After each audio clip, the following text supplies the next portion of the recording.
Marie Vernier, bonjour. Bonjour. Vous êtes directrice générale du labo de l'ESS, qui est un think tank créé en 2010 dédié à l'économie sociale et solidaire. Du point de vue du labo, quelles sont les grandes tendances aujourd'hui dans l'économie sociale et solidaire ?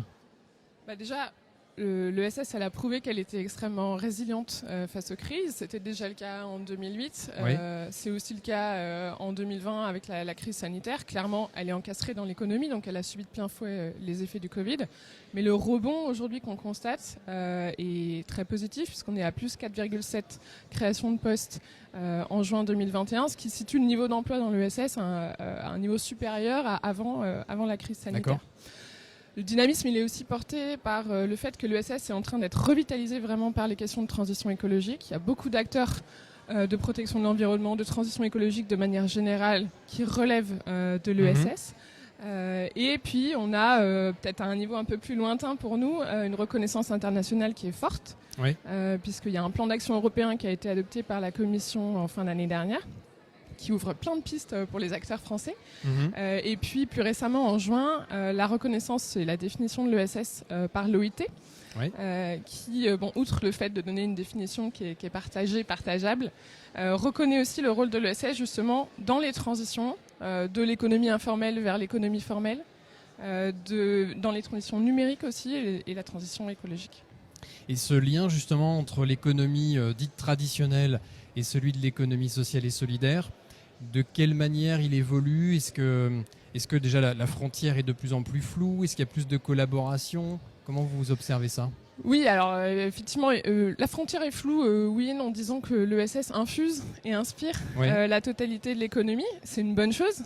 Ça prouve son caractère modèle, ça prouve sa capacité à créer des synergies dans les territoires. Il ne faut pas qu'elle perde sa valeur ajoutée, son vrai ADN, qui sont la gouvernance partagée, la lucrativité limitée. Voilà, donc c'est une bonne chose. Nous on voit ça positivement, tous ces mouvements liés à la modernisation qui va arriver de l'agrément ESUS par exemple, au mouvement des entreprises à mission. Ça prouve tout ça, ça prouve cet effet d'entraînement. Il faut qu'on reste quand même aussi clair sur notre valeur ajoutée. D'accord. Et le financement des acteurs de l'ESS, déjà quels sont les leviers de financement aujourd'hui qui sont prépondérants et là aussi comment ils évoluent ? Est-ce qu'il est plus facile pour les acteurs de l'ESS de se financer en 2022 qu'en 2020 par exemple ? Alors sur cette période aussi courte, je peux pas vraiment vous répondre. En 2020, on a quand même eu un plan de relance décidé par l'État d'1,3 milliard dédié à l'ESS, donc qui a créé effectivement un appel d'air énorme et qui a permis de sauver un certain nombre de structures, très clairement. De manière générale, depuis 2014, il y a quand même un accès au financement qui est plus facile pour les acteurs de l'ESS.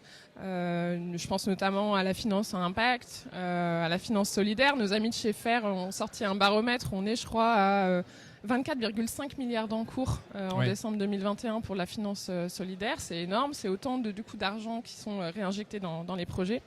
Peut-être que les gens qui nous regardent du coup grincent un peu quand ils m'entendent dire ça, parce que faut pas se voiler la face, il y a aussi un accès inégal à ces financements, selon la taille des structures, selon leur statut, selon leur modèle d'autofinancement ou pas. Ouais. Donc il faut aussi préserver cette diversité. Puis le financement, ça fait pas tout. On a la chance en France d'avoir un écosystème de l'accompagnement qui est très mature, qui est structuré. Je pense à la vie, je pense aux couveuses, aux générateurs, aux CAE. Eux aussi, il faut qu'ils puissent accéder au financement et être soutenus. De manière générale, au-delà des initiatives, au-delà de l'accompagnement, il y a aussi un enjeu à vraiment trouver le moyen de favoriser les dynamiques de coopération territoriale. Vous me disiez tout à l'heure comment ça infuse dans les territoires. Là, il y a plein de synergies entre acteurs de l'ESS et acteurs plus conventionnels qui partent du terrain, qui partent de problématiques locales.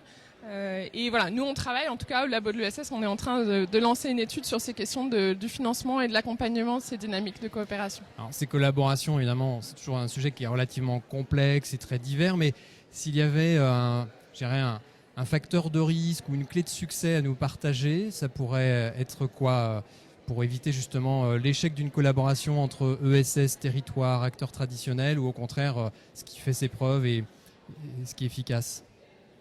Le fonctionnement d'un projet de coopération territoriale, il tient à plein de facteurs. Il tient à la gouvernance, évidemment. Il tient aux personnes inspirantes qui le portent. Il tient aux récits mobilisateurs aussi pour le territoire. Je crois qu'il faut faire confiance surtout aux acteurs locaux. C'est vrai que c'est des histoires de personnes. C'est vrai que ce qui peut fonctionner à un endroit ne fonctionne pas forcément ailleurs. Mais le fait de travailler à une échelle méso, le fait de travailler dans le territoire avec des personnes qui y vivent et de leur donner confiance, de leur faire confiance sur le fait de trouver des solutions innovantes aux problématiques qui ne sont pas adressées aujourd'hui sur les territoires, c'est ça à mon avis la clé d'une coopération réussie. Alors là on est en pleine rentrée 2022, fin d'année et 2023, vos challenges, priorités, quel est le dossier numéro 1 en haut de la pile? Pour le labo Pour le labo. Pour le labo de l'ESS, on a plusieurs études en cours.